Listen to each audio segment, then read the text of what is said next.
مسند احمد بن حنبل کی حدیث نمبر ہے 7789۔ اس سے پہلے جو ہم نے روایات پڑھی تھی 7772، اس کے بعد سے جتنی بھی روایات ہیں ان سب میں رمضان کے فضائل کا ذکر ہے، اور وہ ہم ساری روایات تفصیلی طور پہ پڑھ چکے ہیں۔ حضرت سیدنا ابو ہریرہ رضی اللہ تعالی عنہ بیان فرماتے ہیں کہ رسول اللہ صلی اللہ علیہ وآلہ وبارک وسلم نے ارشاد فرمایا، حین اسری بہ، کہ جب مجھے معراج کرائی گئی اور آسمانوں پر لے جایا گیا، اس معاملے کا، اس کا ایک مشاہدہ اللہ کے نبی علیہ السلام نے بیان فرمایا۔ لقیت موسیٰ علیہ السلام، میری ملاقات ہوئی حضرت سیدنا موسیٰ علیہ السلام سے۔ تو اللہ کے نبی علیہ السلام نے حضرت موسیٰ علیہ السلام کا حلیہ اپنے سامنے بیٹھے ہوئے لوگوں کو بتایا کہ ان کے بال ایسے ہیں، ان کا چہرہ ایسا ہے، ان کا حلیہ ایسا ہے، اور پھر ان کو ایک مثال دی۔ اس زمانے میں ایک قبیلہ تھا، قبیلہ شنوءہ، تو فرمایا جیسے شنوءہ کے مرد نہیں ہوتے، حضرت موسیٰ علیہ الصلوۃ والتسلیم ایسے تھے، سارا حلیہ بتا۔ پھر فرمایا وَلَقِيتُ عیسیٰ علیہ السلام، پھر میری ملاقات حضرت سیدنا عیسیٰ علیہ السلام سے ہوئی۔ حضور علیہ السلام نے ان کا بھی سارا حلیہ بیان فرمایا کہ درمیانے قد کے ہیں، سرخ رنگ والے ہیں، اور ایسے ہیں جیسے ابھی ابھی حمام سے نہا کر نکلے، ایسے معلوم ہوتا ہے۔ پھر میری ملاقات وَرَأَيْتُ ابراہیم علیہ السلام، میں نے پھر ابراہیم علیہ السلام کو دیکھا۔ اور ایک جملہ یہاں اللہ کے نبی علیہ السلام نے فرمایا وَأَنَا أَشْبَهُ وَلَدِهِ بِهِ، موسیٰ علیہ السلام کا حلیہ بتا دیا، عیسیٰ علیہ السلام کا حلیہ بتا دیا، ابراہیم علیہ السلام کے بارے فرمایا ان کی اولاد میں سب سے زیادہ میں ان سے ملتا ہوں، یعنی ان کی اولاد میں سب سے زیادہ مشابہ میں ہوں ان کے۔ یعنی ابراہیم علیہ السلام کو دیکھنا ہو تو مجھے دیکھ لو، محسوس ہو جائے گا کہ وہ کیسے تھے۔ ان کا اللہ کے نبی علیہ السلام نے یوں بیان فرمایا۔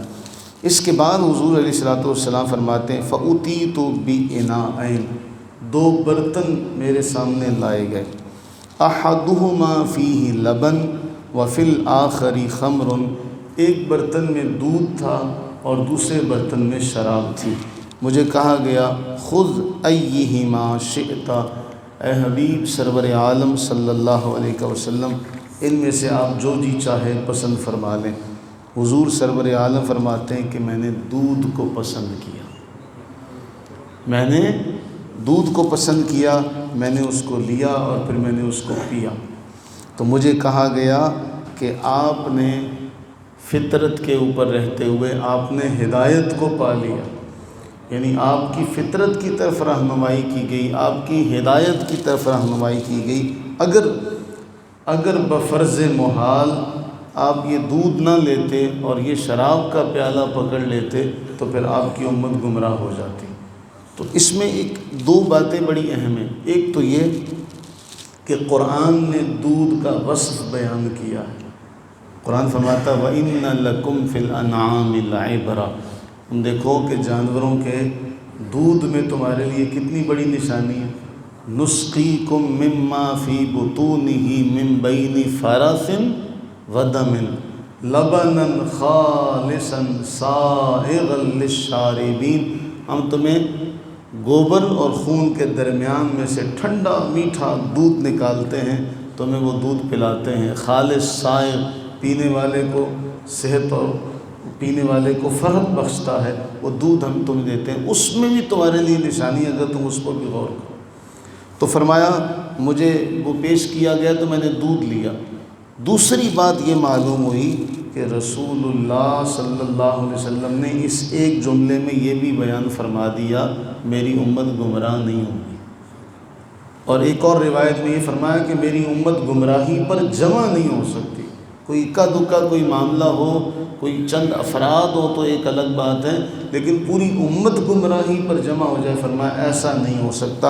اس میں یہ بشارت بھی ہے، جس طرح ہم دیکھتے ہیں باقی مذاہب میں یا باقی معاملات میں ہم دیکھتے ہیں کہ پورا ایک جتھے کا جتھا اور پورا ایک قومی طور پہ ایک لوگ جو ہے وہ گمراہی کی طرف چلے گئے۔